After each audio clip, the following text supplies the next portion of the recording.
కదా అన్న, ఎవరిదన్నా ఈ ప్లేసు?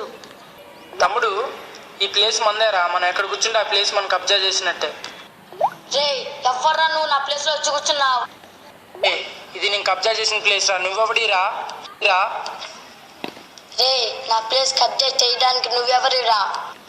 రే నా గురించి తెలుసుకోవాలంటే సిటీకి వెళ్ళి మున్నాబాయ్ అంటే ఎవడు అడుగు చాలు. రే నువ్వు మున్నావైతే నాకేంటి, సున్నావైతే నాకేంట? నా వెనకాల మా అన్నున్నారా? 10, 20, 30, 40, 50, 70, 100 మందిని పంపించిన కొడక. రే నిన్ను కొట్టడానికి 100 మంది ఎందుకురా? మన ఒక్కటే చాలరా. రే సరే రమ్మను. రే దమ్ముంటే ఇక్కడే ఉండరా, 10 నిమిషాల్లో మా అన్నం తీసుకొస్తా. తెచ్చుకోపో. రే నా తమ్ముడు స్థలాన్ని కబ్జా చేయడానికి నువ్వెవడిరా? నీ మొగుణ్ణిరా. రే సరే దమ్ముంటే రారా చూసుకుందాం. ఏ